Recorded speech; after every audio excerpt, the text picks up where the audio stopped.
Hey friends, welcome to my page. So it's been a while since I've done a live, and I thought today's a good day to do it.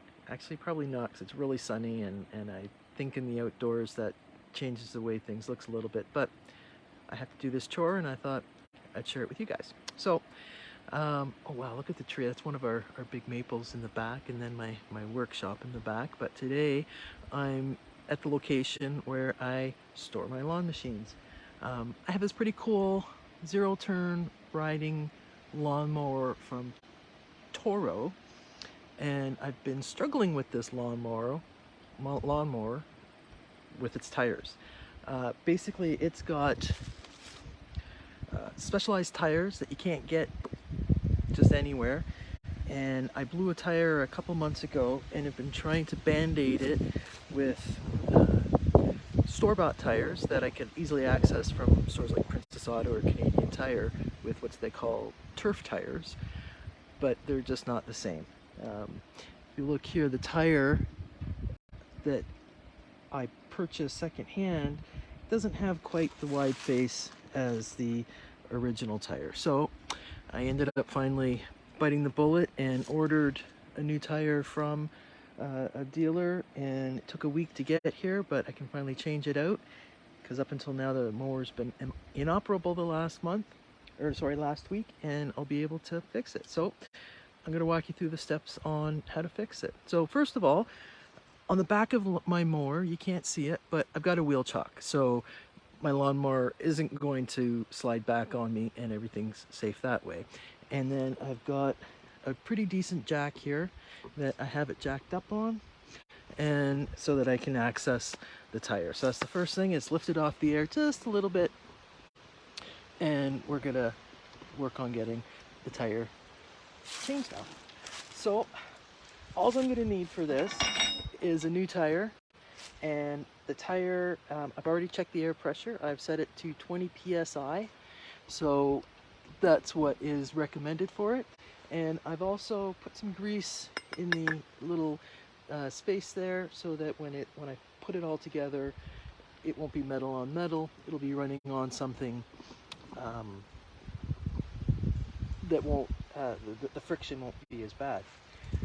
What I need, there's a bolt that's on with a screw, and that bolt and screw is held on with a 3/4 inch head of the bolt and screw.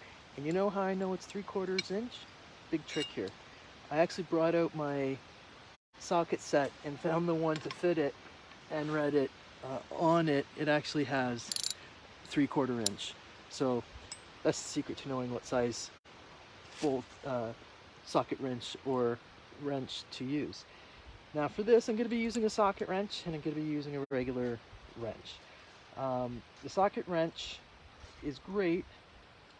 It's a ratchet socket wrench, and basically when it spins one way, it does nothing, and when it spins the other way, it has friction. So the whole idea is you can move it without taking it off, and you'll hear the clicking, and it won't be doing anything. And then when you put pressure on it the opposite way, that's when it's going to be doing something, whether it's putting something on or off. And then you use the other one just to hold on to the other side, so that this side will work properly. There's a little knob on the back of this wrench, and one way makes it go on righty-tighty, and if you turn it the other way, it makes it go off lefty-loosey. So I've got it all set up here.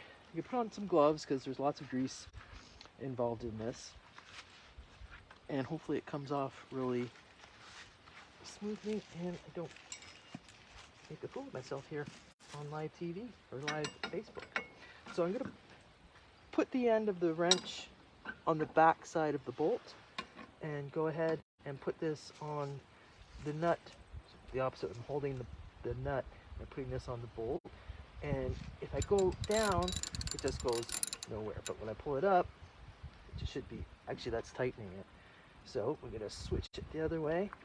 We're going to be pushing down on it, and it's going to start loosening for me. And I don't have to take it off the nut, or the bolt, the head of what it's holding, because it's ratcheting up for me. So just do that.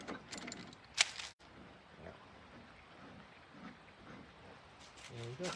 So in my wrench here, you can see I've got my nut that fits just perfectly in that round head, and the nut has a little bit of taper on it and a large end on the side. So basically the taper end, it's got a Teflon, it's kind of like a locking nut type thing. When it goes back on, it always goes on with the taper out. We're going to put that on our cloth so it doesn't move, and pull out my bolt. So that's the bolt that holds the tire on, and that's the threaded part, because that's all that needs to be threaded in this particular application. And I'm just going to slide out the tire I had put in there as a makeshift. Now, another interesting thing with this Toro tire is the width of the axle that the bolt is sitting on. This is made specifically to fit in this machine, and it's substantially more money than this one here. So what I had to do was I had to get these spacers so that the wheel wasn't wobbling around on me. You know, it wasn't an easy fix for me to try and circumvent having to buy the new tires, and I tried to make it work, but it just wouldn't work. I'm going to take off the two spacers, clean them up, and then there's a tube in the middle, and it's a metal tube that the tire actually sits on. So this tube protects the bolt because it goes into the middle of the tire, and then it'll just spin on the bolt.